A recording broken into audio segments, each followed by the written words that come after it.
Good news, this is the very last Disk System re-release.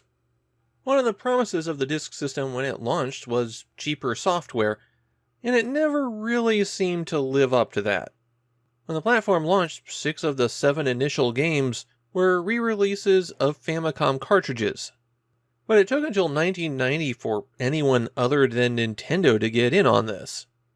There were quite a few games that made the jump from the Disk System back to cartridge, mostly to take advantage of larger sales there, but not so many going the other way, and they were all clumped at the beginning and end. Distribution through the disc rewriter kiosks might have been cheap, but it seems like low sales for the Disk System in general kept people far away. Solomon no Kagi is Tecmo's only game for the Famicom Disk System. It's also the first release of 1991. Rather late for Tecmo to be joining the Disk System party, I think that lends credence to my theory that Nintendo is the real publisher of these re-releases. It'll be another year before Tecmo creates Solomon no Kagi 2, so it's not like they were promoting anything. Though there was that spin-off game that was released about 3 months before this.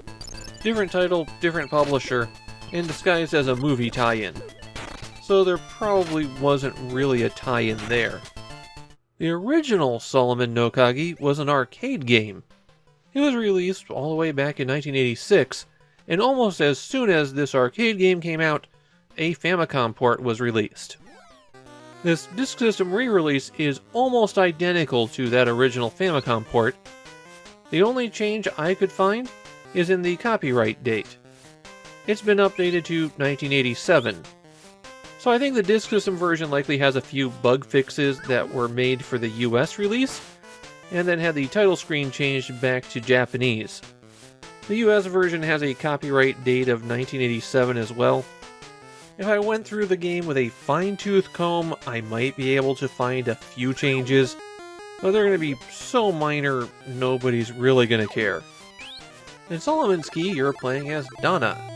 That's D-A-N-A, not D-O-N-N-A.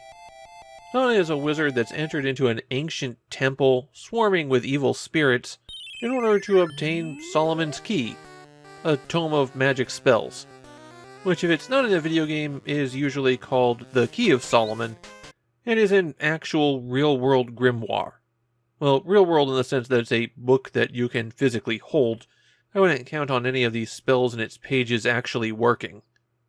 As a wizard, Dana has an ability to help them get through the temple.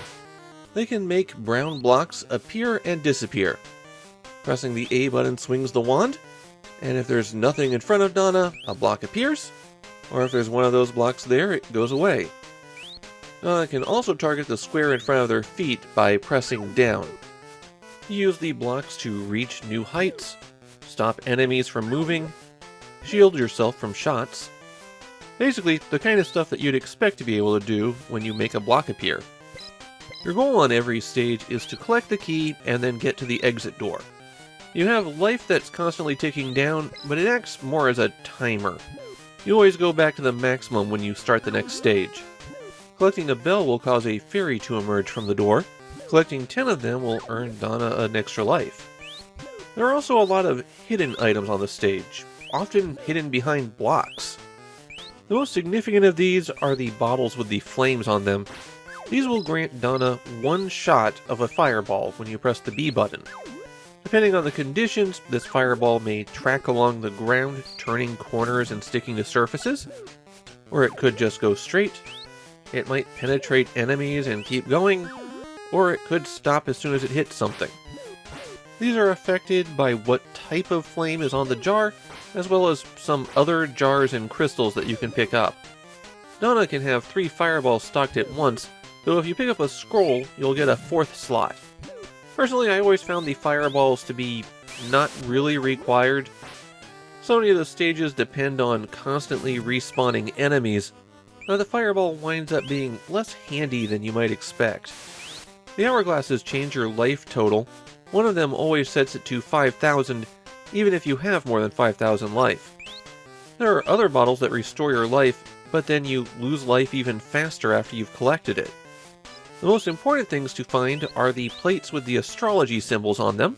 You'll find one of these every 4 stages. And then there's the Seals of Solomon. The astrology plates grant you access to a bonus stage once you clear that level. It's mainly an opportunity to collect a few fairies. There are 2 Seals of Solomon hidden throughout the entire game, and you have to collect both of them in order to unlock the final stage and collect Solomon's Key. Solomon no Kagi is the kind of game where you have to take your time and think. While the early stages aren't too tough, by the time you're past about stage 8, you'll be dealing with situations where one mistake can make the level unbeatable. It helps to pause the game and plan your route, though execution can be just as difficult as planning. When you get a game over, you're given a GDV score. This is supposed to represent how good of a player you are. The score is built on things like how many levels you got through, your total points, how quickly you played, and a few other minor, really obscure factors. Tecmo only used this GDV score in one other game, Mighty Bomb Jack. Don't stare at your GDV too long though, because this is your only opportunity to continue. On this screen, if you hit up, A, and B, then you'll just go back to the stage you died on. Otherwise, it's back to the beginning. Solomon no Kagi is a beloved classic in Japan, but this Disk System version might as well not even exist. It's almost the rarest Disk System game out there. Where does Donna go from here? Well, Tecmo will release Solomon no Kagi 2 almost 1 year to the day after this version, and then after that, Donna goes away for a long time. Though they do suffer the fate of so many old Japanese games, becoming a Pachi slot machine. And just a cameo in the Pachi slot machine, Rio Rainbow Road. That's Donna on the left. I happen to like Solomon no Kagi a lot, but if I can't find a difference between the Disk System version and the original Famicom cartridge, I think it's safe to say that you're okay sticking with just a cartridge. This is an enjoyable, challenging puzzle game. Maybe that's why they thought it would work out okay on the Disk System.